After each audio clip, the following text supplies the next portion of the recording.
Okay, so hi, good morning to everybody. See, this is I will be just experimenting with something today. It's like first of all, see, I won't be able to take today's session because suddenly some plan has come up. But yeah, I am going to give you this recorded session for now. I mean, this is the first session of vibration. I'll give you a recorded session. Okay. So after this, subsequent sessions will be on a first-hand basis. But yes, this is a recorded session, and I will just tell you that see, we'll cover the vibrations, entire vibrations. I mean, obviously, as usual, like every one of you knows who is sitting here, that this all the sessions which we are doing here, it will just be an introductory. Sorry, not an introductory, which will be touching on important topics which many people find it confusing to understand or very difficult to comprehend, or sometimes it's just a touch up on every topic. Do not take these sessions to be a hardcore lecture or a crash course on vibrations or any of the topics which are being done in the group. Okay, all I need is you all just go through these sessions, take a topic. If you don't understand, if you still have any doubts, use these sessions as a reference. But if you have any doubts, just write it on the WhatsApp group and I will take a session on that. Like, even if it is a small topic, for example, you have doubts in, let's say, drag divergence and critical mass number, I will take a session on that. All right. So this is one thing, and the other thing being that these sessions, vibration, I will cover in three different sessions. Okay. So my first session on vibration will be on. Wait. Let me just. Okay. My first session on vibrations will be on basics and introduction.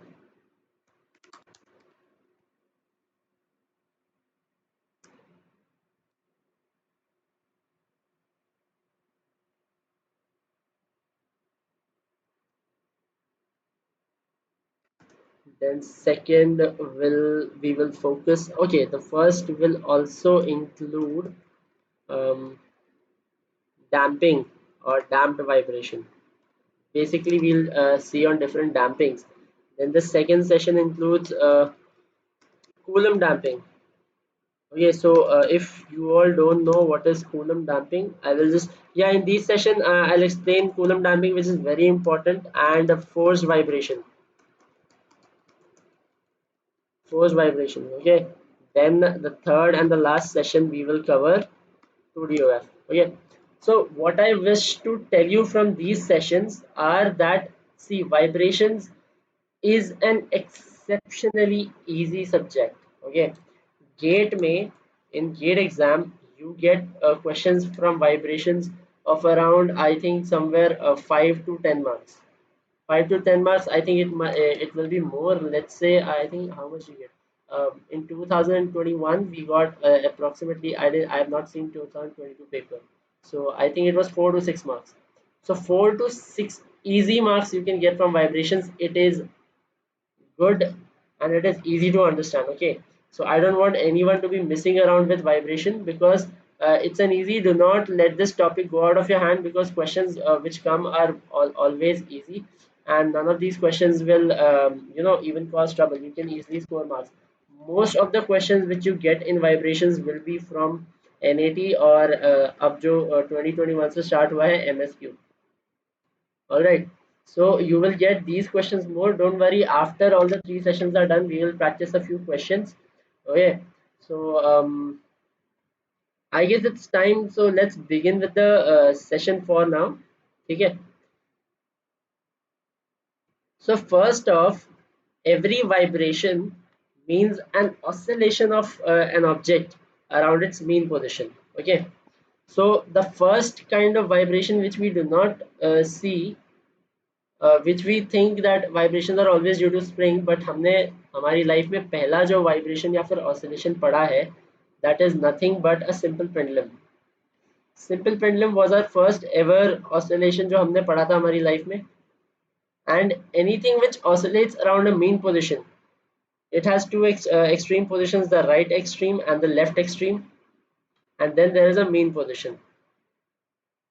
Okay, so anything which oscillates is said to be in a vibration. Now and now only the depending factor of a vibration is not a spring. सब लोग याद रखना, vibration से हमेशा spring से मत relate करो. Vibration means anything which oscillates. The only thing which defines how a vibration is happening is K, which in terminology of vibration is called as stiffness. Okay,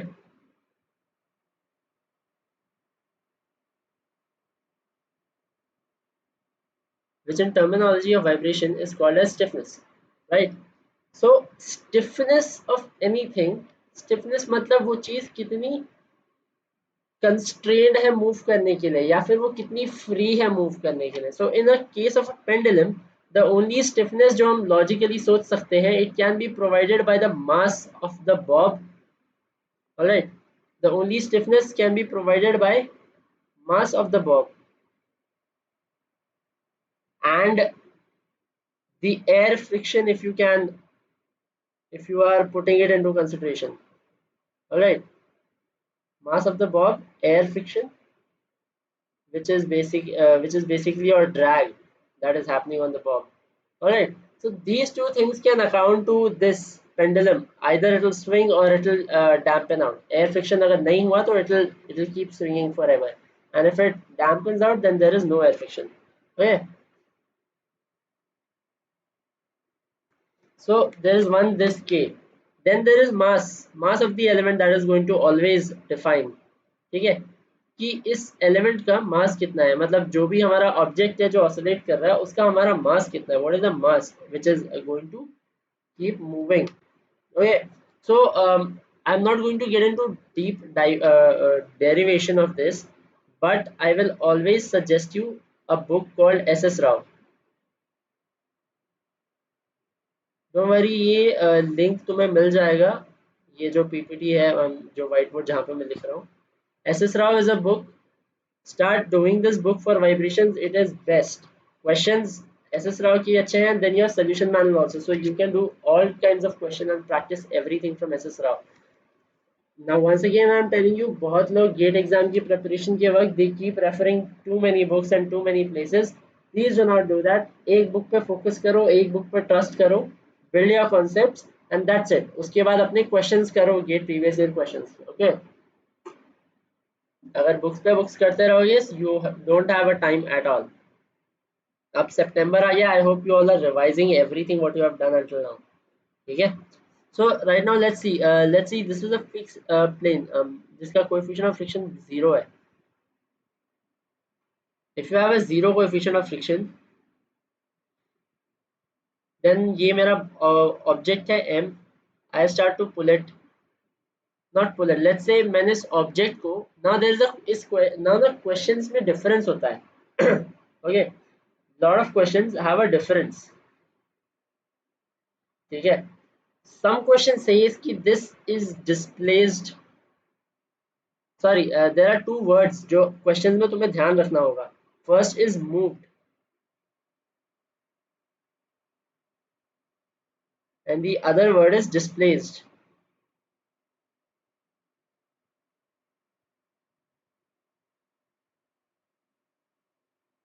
Please apologize. I apologize for the mouse से मैं type लिख रहा हूँ. So displaced और move में क्या फर्क है? Move means this will be moved on the layer.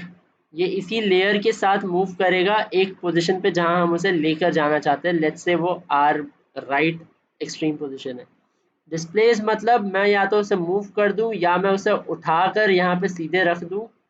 Spring connected of course, मैं उठाकर सीधे रख दूं या मूव करके ले आऊं, it doesn't matter because word is displace. Displace मतलब डिस्प्लेसमेंट. डिस्प्लेसमेंट में you don't need to know the path, you just need to know the distance it has moved from its initial position और किस direction में, that's it.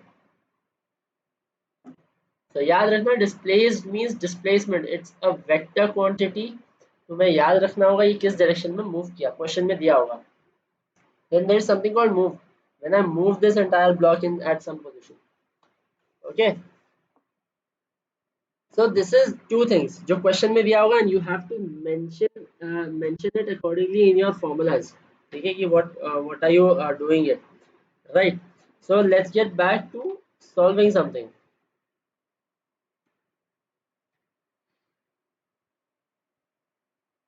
Okay, so if this is an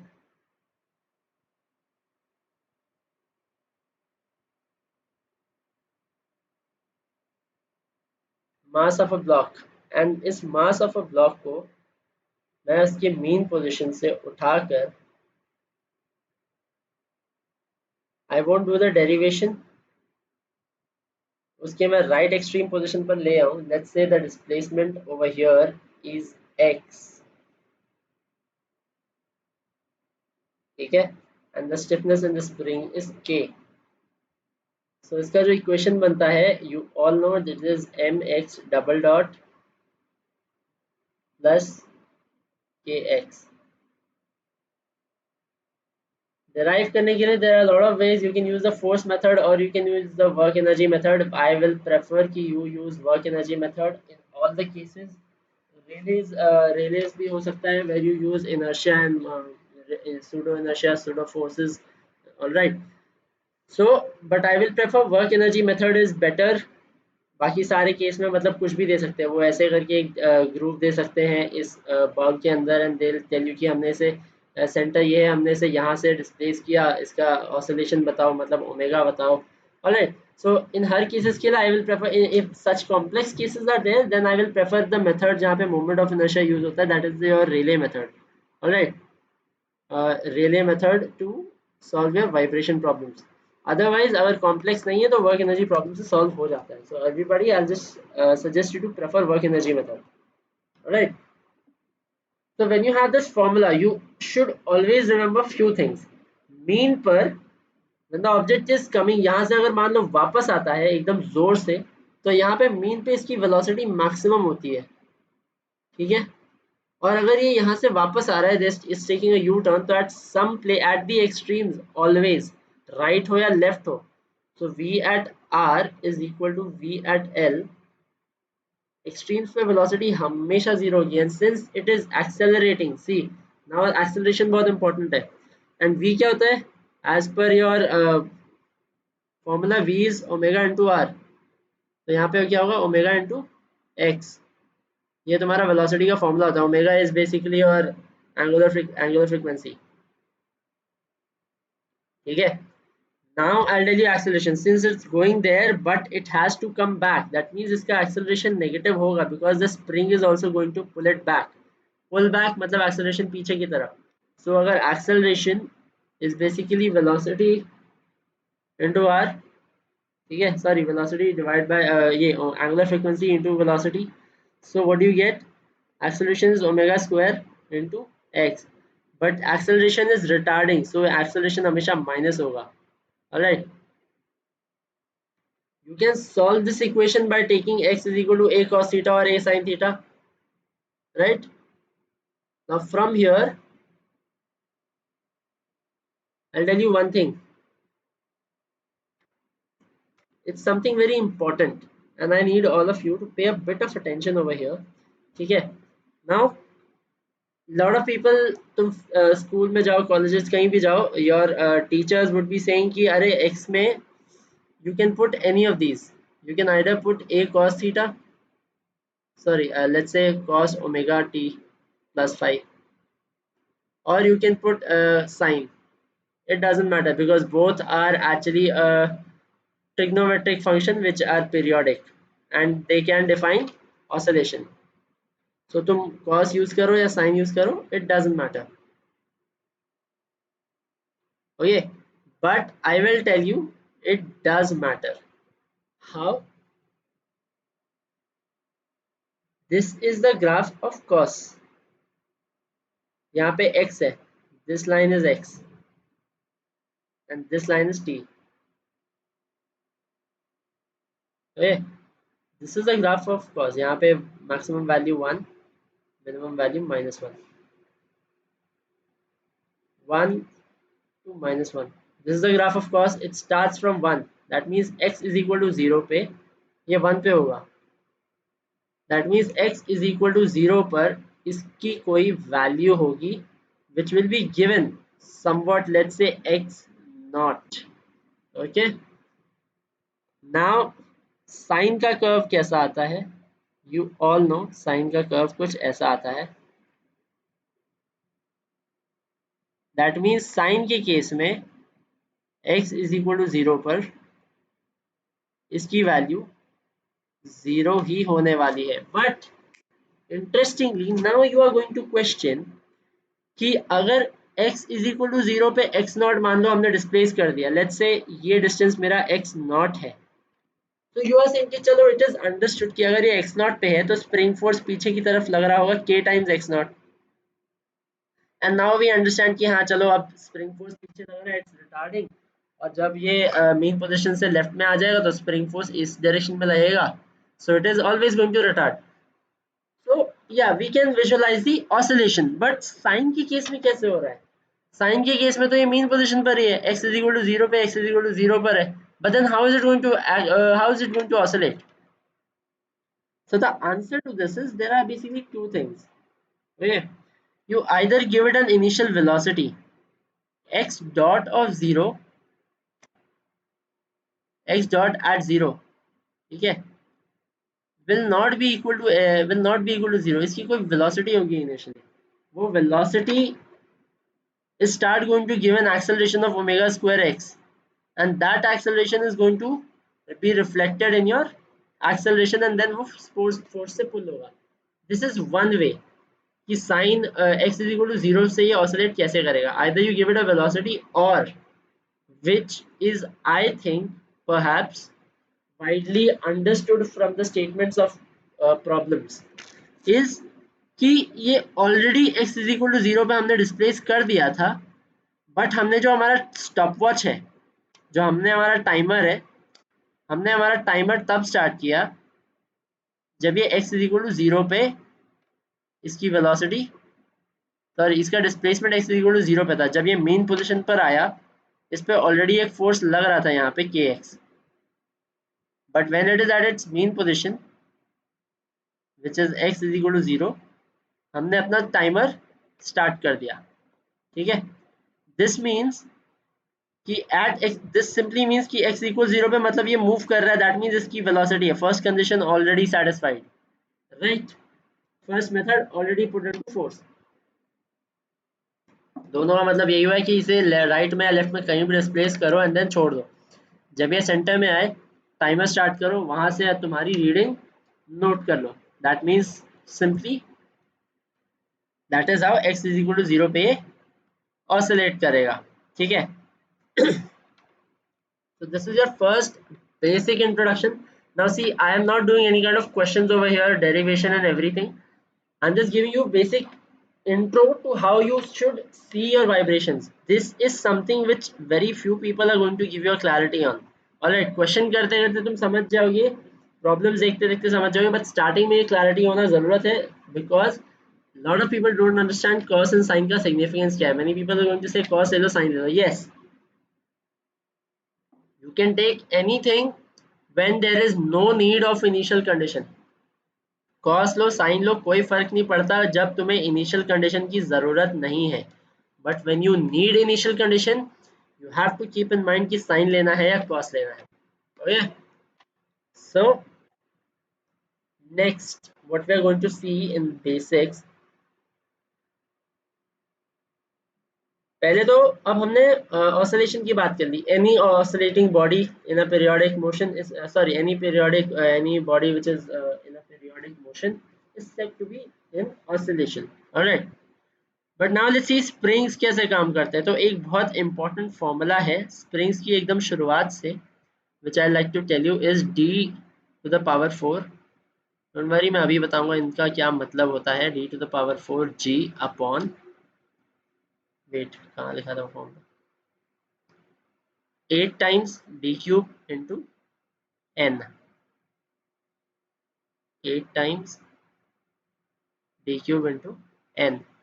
Alright, so अगर तुम्हें नहीं पता ये formula कहाँ है, so this formula you will get it in S S Rao first chapter in some of the example, जहाँ पे स्प्रिंग को कट कर रहे हैं, स्प्रिंग को चेक कर रहे हैं. It basically defines the spring of some given mass. Alright, so this is diameter. Diameter का सिंबल ये होता है, गेट में कभी कभी ऐसे ही दे देते हैं, and then you have to just imagine diameter of the spring wire.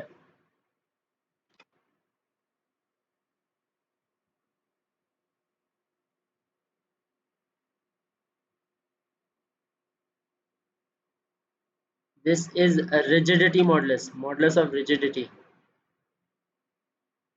Because obviously हम यहाँ पे स्प्रिंग को ब्रेक तो कर नहीं रहे हैं, ना ही हम उस पर फटीग दे रहे हैं, हम टेंसाइल या कंप्रेसिव स्ट्रेस चेक कर रहे हैं उसके मटेरियल पे. सो हम यंग्स मॉडुलस यूज़ नहीं कर सकते हैं. We are using rigidity because हम इसे कंटिन्यूस फटीग देने वाले हैं, और स्प्रिंग के मटेरियल का यूज़ है हमारी स्टिफनेस चेक करने में. So we have a rigidity modulus. You should also know why this modulus are we using. Alright. Now n is nothing but your number of turns. Number of turns मतलब उसमें कितने हमने coils बनाए हैं, basically how many coils are there. And D is basically diameter of spring cross section.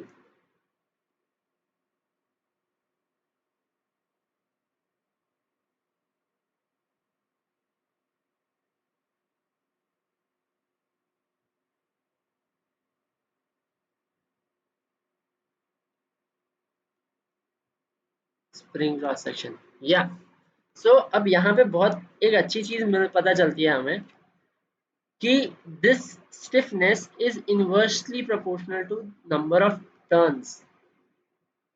Right, number of turns. And number of turns अगर तुम open कर दो, this is somewhat in relation to the length of the spring. Right, it is somewhat in relation to your length of the spring. So let's say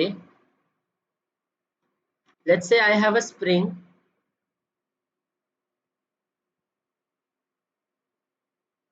जिसे मैंने cut कर दिया. I cut the spring and after cutting its stiffness becomes K1 and K2, दोनों cut sections की. Let's say इसकी length है A, इसकी length है B. Total length था L. If your total length was L, K is inversely proportional to L. We know that K is inversely proportional to your length of your spring. Alright, so then we have A. So ये कितना होगा, A by L, and this is B by L.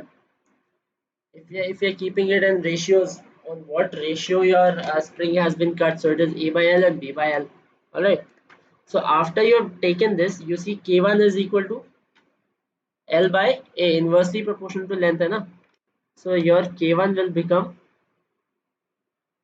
L by A, and similarly your K2 is going to become L by B.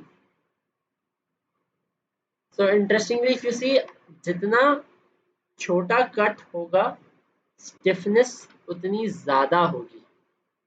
Alright, the smaller the cut, the smaller the size, the length of pieces और number of cuts जिसमें बहुत small हो जाती है pieces, उतनी ज्यादा stiffness बढ़ जाएगी.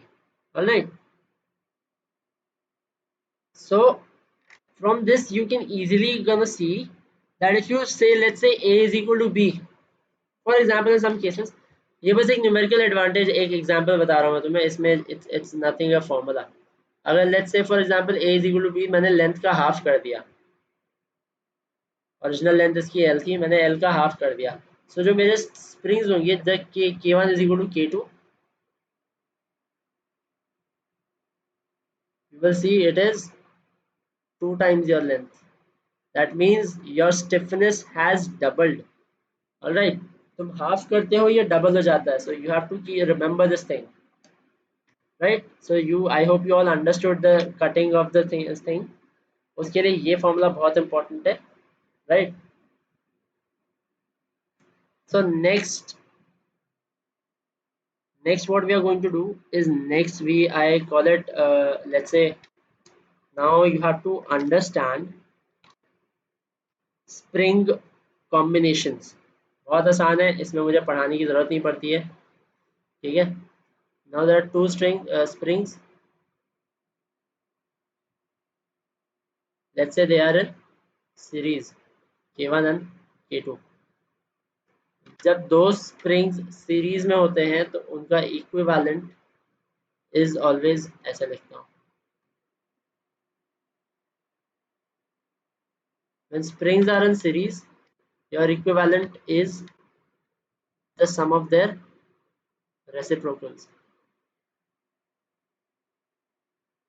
and so on. When springs are in parallel,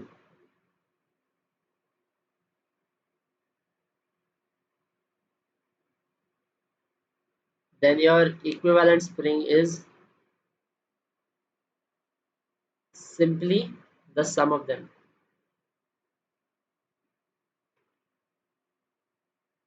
रटना कुछ भी नहीं है, इसका एक सिंपल सा लॉजिक समझते हैं, ठीक है। इसका बहुत सिंपल सा लॉजिक है कि मान लो यहाँ पे मैंने कोई ऑब्जेक्ट लगाया, ऑब्जेक्ट छोड़ो हटाओ, मैं स्प्रिंग को यहाँ से पुल करता हूँ, इसकी स्टिफनेस कुछ और है, इसकी स्टिफनेस कुछ और है। लेट्स से इसकी स्टिफनेस अगर k है एंड इसकी स्टिफनेस अगर 2k है, so when I move this spring, let's say it moves the distance of x1 and this moves the distance of x2, ये अलग अलग डिस्टेंस से डिस्प्लेस हो रहे हैं, right. So you cannot directly से कि इसका इक्विवेलेंट जो स्प्रिंग सिस्टम होगा, मतलब इन सबको हटा के अगर एक स्ट्रीम लगानी है तो मैं इन सारे स्टिफनेस का सम कर दूं, नहीं, because every spring is going to give you a different level of displacement, different level of stiffness. So you have an equivalent spring system which is the reciprocal of all this. Now in this case, if I pull the parallel springs, I know that since ये दोनों ends fixed है दोनों springs के बीच में, अब यहाँ का stiffness कुछ भी हो, ये दोनों के दोनों x distance move करेंगे, both of these are going to move the distance x, right? So now I can see कि इन दोनों को अगर मैं add कर दूं, since they are going to move the same distance, that means simply I can use this formula for an equivalent spring, and this is above is for a series spring. So yeah, so now you get the point. When springs are in series, displacements and distances are not same, but when springs are in parallel, displacement and distances are same. Okay, ठीक है. So now we come to a bit of in-depth vibrations which you are going to see. Yeah.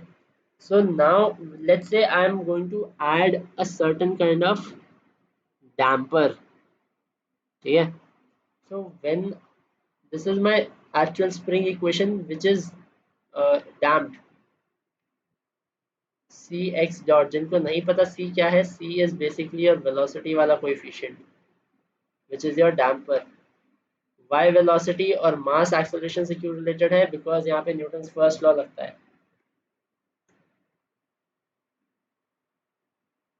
ठीक है। This is a general equation for a spring system.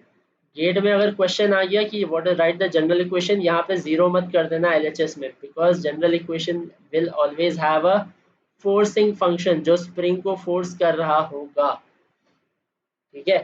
This is the general equation. From your general equation we get an equation for something called as free vibration. Free vibration मतलब the vibration is free of any kinds of forcing function. Forcing function और इसके बारे में हम बात करेंगे second session which is your forced vibrations, अभी नहीं। अभी के लिए all of you are going to just pay attention to one thing which is called as free vibrations.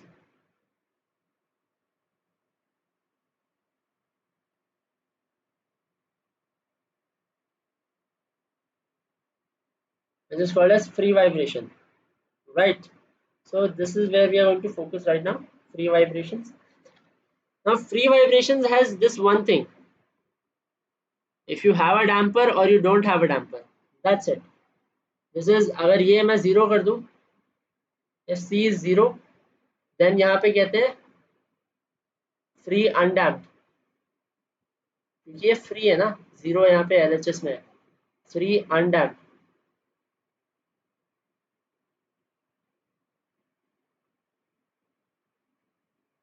And if I put this to not equal to 0,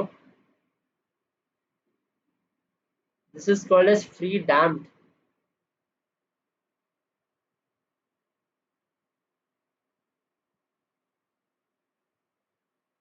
ठीक है, बहुत छोटा सा एक वो बताता हूँ तुम्हें, बहुत छोटा सा एक आई थिंक इंटरेस्टिंग चीज बताता हूँ। Just keep this in mind, ये आज तक शायद किसी ने गेट में पूछा नहीं है, बट लेट्स से क्या पता कब आ जाए।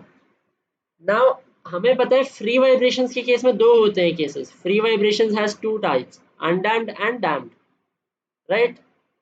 बट फोर्स्ड वाइब्रेशन के केस में दो क्यों नहीं होता है? व्हाई इज फोर्स्ड फ्री होता है और फोर्स्ड डैम्प्ड होता है? हमेशा तुम देखोगे अगर फोर्स्ड वाइब्रेशन है तो फोर्स्ड वाइब्रेशन को हमेशा फोर्स्ड वाइब्रेशन कहेंगे, they won't say forced damped और forced undamped, it will always be called forced vibration.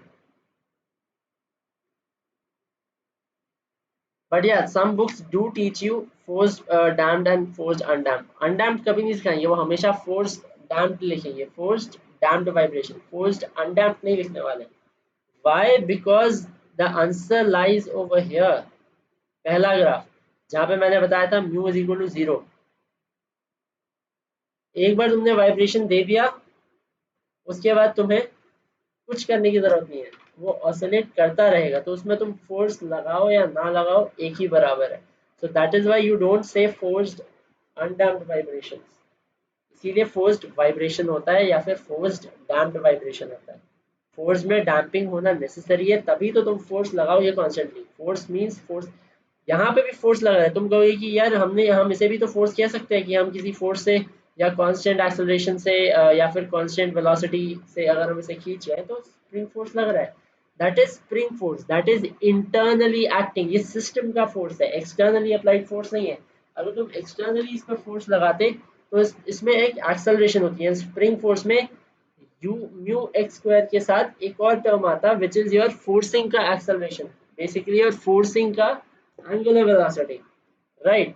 So force तुम्हें बार बार लगाना पड़ता है उसे ऑसिलेट करने के लिए, so that is why it's called force damped vibration. Force में मतलब एक बार फोर्स नहीं लगता, फॉर जितने ऑसिलेशंस तुम्हें चाहिए तुम्हें उतनी बार फोर्स लगाना पड़ेगा, that is why it's called forced damped vibration. Damping होती है इसीलिए फोर्स लगाना पड़ता है, otherwise no point. So directly इसका नाम फोर्स वाइब्रेशन होता है। Okay, so now moving on from this, हम इक्वेशन लेते हैं पहले फ्री वाइब्रेशन का, ठीक है। If you solve a simple free vibration equation, mx double dot plus K x, ये सिंपल है। इसका तुम ऑक्सिलरी इक्वेशन बनाओ, complementary function, then particular integrals निकालो, you will get some solution which is uh, you'll get some solution which is of the form x is equal to a sin theta plus a sin omega t plus cos omega t, alright, sin omega t plus cos omega t या फिर it's twice, so you get this kind of solution, alright। अब अगर तुम इसका x dot करोगे so you can derive it, इसका तुम derivative निकालोगे तो वो हो जाएगा a into omega into s, omega into s into same thing, sorry ये हो जाएगा cos, right. Then x dot करोगे, x double dot, so this is going to come out to a omega square into s। अब cos का derivative करोगे तो minus sign आ जाएगा, so minus a omega से, now you get it, ये acceleration होता है, amplitude of the acceleration, amplitude of the velocity. so keep in mind a omega and minus a omega square या omega square x, these are your max, इनको तुम maximum acceleration की जगह use कर सकते हो, these can be used in place of maximum acceleration but not for acceleration at each and every point, क्योंकि each and every point पर अगर निकालना है so you have to consider this, ये जो टाइम फंक्शन है उसे। I am telling you acceleration at extreme positions निकालो, मतलब x is equal to zero कर दो, x is equal to zero किया एक्सेलरेशन एट एक्सट्रीम पोजीशन हमेशा जीरो होगी, sorry negative omega square x होगी, क्योंकि तुम एक्सेलरेशन के टर्म में जीरो करोगे एक्स को, यहाँ पे ए एक्स आना चाहिए, okay this omega T, sorry यहाँ पे टी आएगा, दिस पोर्शन एस नहीं होगा, ये टी होगा, this will be T, alright. So when you would add extreme positions, your extreme positions पे क्या है हमारे पास? Your extreme positions will have position, alright, and your velocity is zero at that point. Velocity is zero at some time. That means तुम अगर velocity zero कर दोगे, so cos is zero at one. So you get velocity is a omega, then acceleration is minus a omega square, right? So this is one thing which you're gonna get after solving this. Okay. Now what you have is a damped vibration. Damped vibration is this. No, it is actually free damped vibration. Always अभी starting में those who are going to learn vibration अभी अभी new एक एक term और एक एक नाम के साथ करो, ठीक है? Understand each and every term and each and every name. So this is a free damped vibration. Now when you solve this, when you solve the equation, you get something very interesting. इसके particular integrals and everything जब तुम solve करोगे, general solution, I don't tell me you don't know, because mathematics में ये हम सबने पढ़ लिया है, ठीक है? सो बेसिकली लेट्स से उसे ऐसे सॉल्व नहीं करते, let's keep it this way, हमेशा की तरह पहले हाईएस्ट पावर हाईएस्ट ऑर्डर वाले डेरिवेटिव के कोएफिशिएंट को 1 कर दो, let's go c by m x dot plus k by m x is 0. So I tell you something very intuitive, कोई बुक एक्सप्लेन नहीं करेगी, I think it's just intuitive. K by M is already a part of a system which will always remain like that. System में मास और spring stiffness वही के वही रहने वाली है, तो इससे जो आना चाहिए वो सिस्टम का अपना यूनिक वैल्यू होना चाहिए, correct? It will always be a unique value, जो कि आगे जाके हमें पता चलता है कि ये जो फैक्टर्स हैं ये डिटरमाइन करते हैं हमारी नेचुरल फ्रीक्वेंसी को. नेचुरल फ्रीक्वेंसी का स्क्वायर मैं अभी से देख रहा हूँ क्योंकि mathematically omega N is root of K by M, ठीक है? But otherwise we know that K और एम सिस्टम का पार्ट है, तो they are going to represent something which is unique to a system. So इससे हमें ये पता चलता है कि जो नेचुरल फ्रीक्वेंसी है will always be unique to a particular system and it is not going to change until the aspects or properties or characteristics of a system is changed. And since this is a damping is going to vary at every instance of the oscillation, ठीक है? Starting में when you pull this object too high, starting में let's say this is the spring and this is the object, and if you pull the object काफी आगे, so ये धीरे धीरे oscillate करेगा, पहले तेज oscillate करेगा like this, I'll do it like this, ये पहले तेज oscillate करेगा, then it starts going down down down, alright? So it is going to oscillate like this, पहले ये ज्यादा ऑसिलेट करेगा, then it goes oscillating down and then आराम से. So we know that इसका एक कांस्टेंट तो होगा which is something called as damping constant, कि हाँ यार एक पर्टिकुलर लेवल से, सी इफ यू इमेजिन कि ये पेंडुलम है, अभी ये फ्री अनडैम्प्ड वाइब्रेशन में है, सो it is going in all directions like this. If you don't no ये क्या है, ये लेजर है एक्चुअली जैम बोर्ड में. So this is the pendulum which is going in one direction and it is keep on going. But now I say मैंने air drag ले आया, मैं पेंडुलम को वैक्यूम से निकाल के अर्थ के एटमॉस्फेयर में ले आया, तो ये धीरे धीरे डैम्प होगा. So you see it is going something like this, उसका जो कर्व है वो ऐसा कुछ जा रहा है, इस कर्व के अंदर अंदर वो ऑसिलेट कर रहा है, ठीक है? ये जो कर्व था. So what do you see over here कि यहाँ पे एक रेट ऑफ ऑसिलेशन या रेट ऑफ डैम्पिंग करके कुछ तो चीज है which is going to vary but will also be constant because of the damper property. और डैम्पर से क्या प्रॉपर्टी आएगी? जीटा, डैम्पिंग रेशियो और damping factor commonly known as, हर बुक में रेफर किया जाता है डैम्पिंग फैक्टर, तो ऐसे ही सीखेंगे डैम्पिंग फैक्टर मतलब ये। Now I am calling factor, let's say इसका एम्पलीट्यूड इतना है तो ये इसको इतना डैम्प करेगा, अब फिर एम्पलीट्यूड इतना हो गया तो ये इसको इतना डैम्प करेगा, एम्पलीट्यूड इतना हुआ इसने डैम्प इतना किया, मतलब नेक्स्ट ऑसिलेशन इस यहाँ से स्टार्ट होगी ना कि यहाँ से। So it's going to go here, damp, then next oscillation starts here, damp, next oscillation starts here, damp. So it's going to damp at the same factor and अगला oscillation damping के बाद start होगा. So now you know why this damping factor will always be constant. So we get this. And now इस equation को अलग form में लिखा जाता है in this form, x double dot plus 2 times zeta omega n into x dot plus omega n is equal to 0. ठीक है, now this is your another form of saying कि अच्छा सॉरी ओमेगा एन स्क्वायर, ठीक है, this is your form of vibration equation, free damped vibration equation in its system form, ठीक है, जहाँ पे तुम्हारा डैम्पिंग फैक्टर और एंगुलर फ्रीक्वेंसी है, ओमेगा एन यहाँ से निकाल सकते हो। नाउ थोड़ा सा होमवर्क है, equate this and equate this,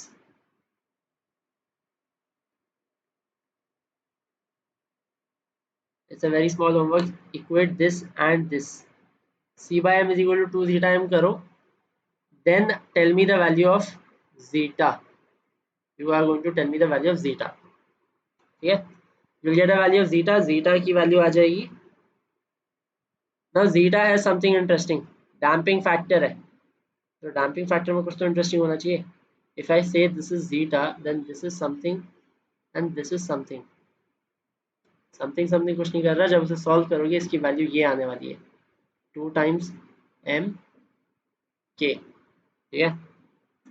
now ये देखो अनदर थिंग, दोबारा सेम चीज हमें नोटिस कर रहे हैं, m एंड k मतलब ये कांस्टेंट होगा हर सिस्टम के लिए, तो इसे मैं, ये सिस्टम पर डिपेंड करता है, let's call this critical damping, और ये है हमारा actual damping. So this is the ratio of actually कितना डैम्प हो रहा है, सिस्टम की प्रॉपर्टीज के अलावा उस डैम्पर के अंदर जो फ्लूइड है, जो हम डैम्पर ऐसे करके बनाते हैं ना पिस्टन वाले शेप में, इसके अंदर जो फ्लूइड है, ये फ्लूइड की विस्कोसिटी और बाकी फैक्टर्स को कंसिडर करके ये सी डिटरमाइन होता है। So given that we are going to determine कि what is the actual damping versus your critical damping, ठीक है, that is going to determine your actual and critical damping. So let's say there are 3 cases: damping greater than 0, damping equal to 0,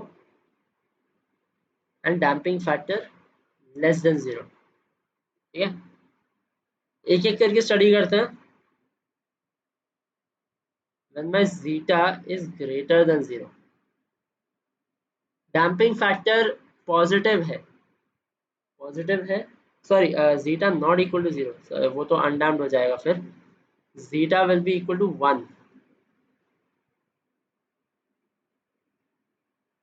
class होती तो everybody would have just told me कि अरे ये तो गलत लिख दिया आपने, यहाँ कोई है नहीं। सो zeta is 1, okay, so when it is more than 0 that means it's more than 0, इसका मतलब these are 3 cases, right?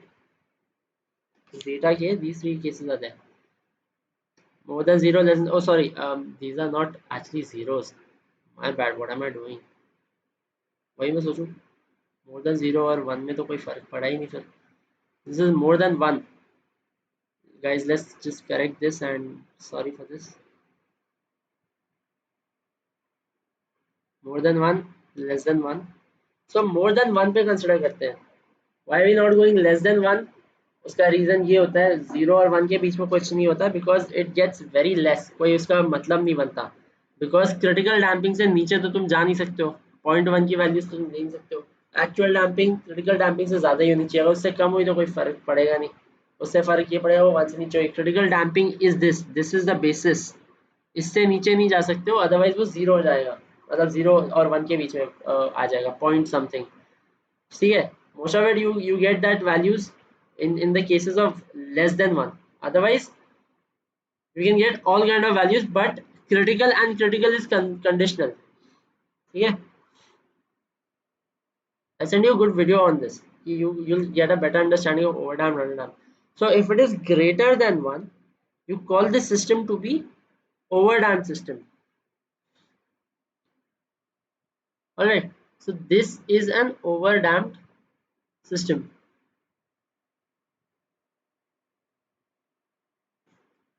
ओवरडैम्प्ड system का ग्राफ ये होता है। ओवरडैम्प्ड सिस्टम का अगर तुम लॉजिकली ग्राफ बनाओगे तो your oscillation goes up, but since it is damped it will come down, और ये डैम्प हो जाएगा मीन पोजीशन से जस्ट पहले। This is your mean position, this is your extreme position. मैं अभी ग्राफ दे रहा हूँ, इसके बाद मैं यूट्यूब की लिंक भेजूंगा ग्रुप पर, you will just see that right after, just after this recording I will send a link. So ये हो जाएगा एक्सट्रीम एंड मीन पोजीशन। बात है ये कभी जीरो को टच नहीं करेगा, it will just go, alright, it will just go down down down, but it will never touch. This called an asymptote. Asymptote is a mathematical property which defines कि वो zero पे नहीं जाता, but वो zero तक infinity तक जाता है। इट सीम्स कि वो इन्फिनिटी पे जीरो को टच करता है, आइसिम्टोट। ये काफ़ी जगह तुम देखोगे, बेसिकली तुम इस चीज़ को अपने कॉम्प्लेक्स एनालिसिस, मैथमेटिक्स के कॉम्प्लेक्स एनालिसिस में भी इसे नोट करोगे। It's called an asymptote, asymptote value. So इसे कहते हैं ओवरडैम्प। तुमने अपने सिस्टम को डिस्प्लेस किया, यहाँ तक मान लो वो सिस्टम तुम्हारा चला गया, and then you are doing extreme पर जाके when it starts to come down to mean position, वो उससे पहले ही रुकना शुरू हो जाता है, ठीक है। The most interesting and the most versatile application, overdamp का एक बहुत अमेजिंग सा एग्जांपल बताता हूँ। तुम्हारे दरवाजे होते हैं ना, रूम के जो दरवाजे हैं,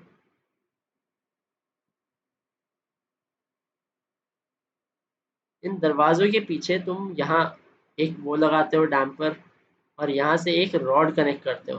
तो तुम्हारा अगर दरवाजा दोनों साइड, यहाँ पे मान लो हिंज, एक बोथ वे हिंज है, ठीक है। यहाँ दरवाजे पे कोई स्टॉपर नहीं है, तो अगर ये दरवाजा आर पार भी हो सकता है, या तुम कभी मॉल में जाते हो या कहीं जाते हो जहाँ बड़े बड़े ग्लास के डोर्स होते हैं, ये दरवाजा कभी ऐसे स्विवल नहीं करता, मतलब अंदर और इस दरवाजे के बाहर। ये दरवाजा अगर तुम ऊपर से देखो, यहाँ पे अगर डैम्पर लगा है इस दरवाजे पे, ये कनेक्टेड है डोर से, तो ये दरवाजा अगर तुम ओपन करोगे तो दरवाजा टच होते होते यहीं पर पहुंचता है, ठीक है। This is called an over damp system. इसका डैम्पिंग ओवर डैम्प्ड होता है।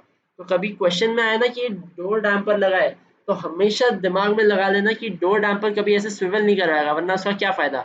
हर दरवाजा खोलने के बाद वो ऐसे ऐसे ऐसे करके स्विवल कर रहा है, ठीक है। इस केस में देखना अच्छा है, हर डैम्पर पे ये स्विवल करेगा तो कोई फायदा नहीं है। तो दरवाजा तुम्हारा धीरे धीरे, तुम दरवाजा खोलते हो, तुम जाते हो, तो ये धीरे धीरे धीरे करके पहुंचता है। वो हमें दिखता है कि वो जीरो पे पहुंच गया, लेकिन वो फिजिकली अगर तुम देखो, ये तो रियल लाइफ सिचुएशन है जहाँ एयर ड्रैग और बाकी चीजें हैं। मान लो एयर ड्रैग और बहुत सारी सिचुएशंस हटा दो तुम, जो रियल लाइफ की है, ये बेसिक फिजिक्स तुम लगाओगे, तो ये कभी जीरो पे पहुंचेगा ही नहीं। ये बस जीरो तक जाने की प्रिटेंड करता रहेगा, आइसिम्प्टोटिक इन्फिनिटी पे जाके जीरो पे मिलेगा इन्फिनाइट टाइम के बाद। So this is a good example, door dampers. Now a great example and great versatility comes here, zeta is equal to 1 पे। At zeta is equal to 1, alright, at zeta is equal to 1, okay, so here we'll look at something critically damped system, okay, critically damped और critical damping।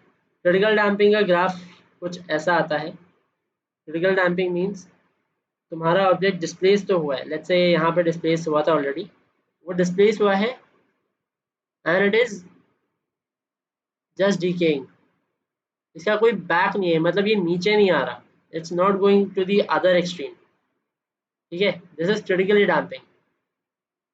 Now you ask critically damping और over damp में फिर क्या फर्क हुआ। Over damp में at least you have one oscillation, वो एक एक्सट्रीम पर पहुंच रहा है, ठीक है। You have one oscillation and it is reaching one. So over damp के केस में you see that there is at least one oscillation is going to other extreme, but critically damp में अगर तुम जीरो पे रखोगे ये कभी उस एक्सट्रीम पर पहुंचेगा ही नहीं, it will remain at zero. इसीलिए क्रिटिकली डैम का ग्राफ हमेशा एक डिस्प्लेस पोजीशन से आता है, वो ऑलरेडी कम्स एट जीरो। ठीक है, इसका गुड एग्जांपल होता है ये दोनों, अगर ये जीरो पे रहा तो ये ऑलरेडी जीरो पे ही रहेगा, ये मूव भी नहीं होने वाला, it is called critical damping. Zero पे है तो ये जीरो पे ही रहेगा। I just draw curve of zero, अगर ये जीरो पर है तो ये जीरो पर ही रहने वाला है, बट इसीलिए इसका ग्राफ एक्सट्रीम पोजीशन से दिखाया जाता है कि एक्सट्रीम पोजीशन से जीरो पर आता है, it does not oscillate at all. इसका बेस्ट एग्जांपल है गन। गन अगर किसी ने चलाया, अगर ओवर डैम्ड हुआ तो ये एटलीस्ट एक ऑसिलेट पीछे जाएगा। गन का अगर तुमने मैकेनिज्म कभी देखा हो, let's say this is one gun, अंदर होता है firing pin. Firing pin is a long spring structure, ठीक है।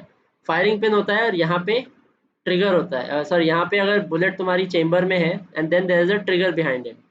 ये ट्रिगर पीछे यहाँ पे, इसे कहते हैं स्प्रिंग लॉक, स्प्रिंग लॉक या फिर स्प्रिंग पुल। ट्रिगर ये पीछे पुल करता है, when you cock the gun, this is called a cocking pin. When you cock the gun तो ट्रिगर पीछे होती है, ट्रिगर पीछे होती है, सॉरी ये ट्रिगर पीछे होती है, फायरिंग पिन पीछे की तरफ खिंच जाती है, इस पूरे सिस्टम को खींच लेती है।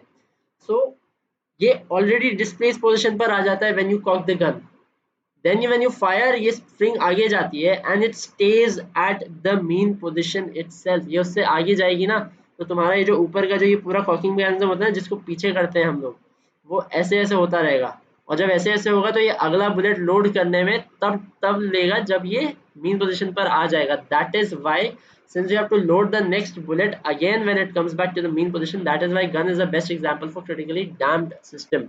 ठीक है, अंडर डैम आप सब समझ गए, हमारी जनरल लाइफलाइन की केसेस में अंडर डैम सिस्टम हमने बहुत देखा है। Under damped is nothing but तुम्हारा एक सिस्टम है और उसका ऑसिलेशन होता रहेगा और ये धीरे धीरे करके डैम्प होगा। Interesting part which we will see in force vibration के केस में कि इनके डैम्पिंग लॉगरिथमिक डिके से होते हैं। So until now we have done different types of damping. Damping के हमने वो देखे हैं, फोर्स डैम्पिंग क्या होता है, स्प्रिंग के बारे में हमने पढ़ा है, स्प्रिंग के बेसिक स्ट्रक्चर, बेसिक ऑसिलेशंस को समझाया हमने।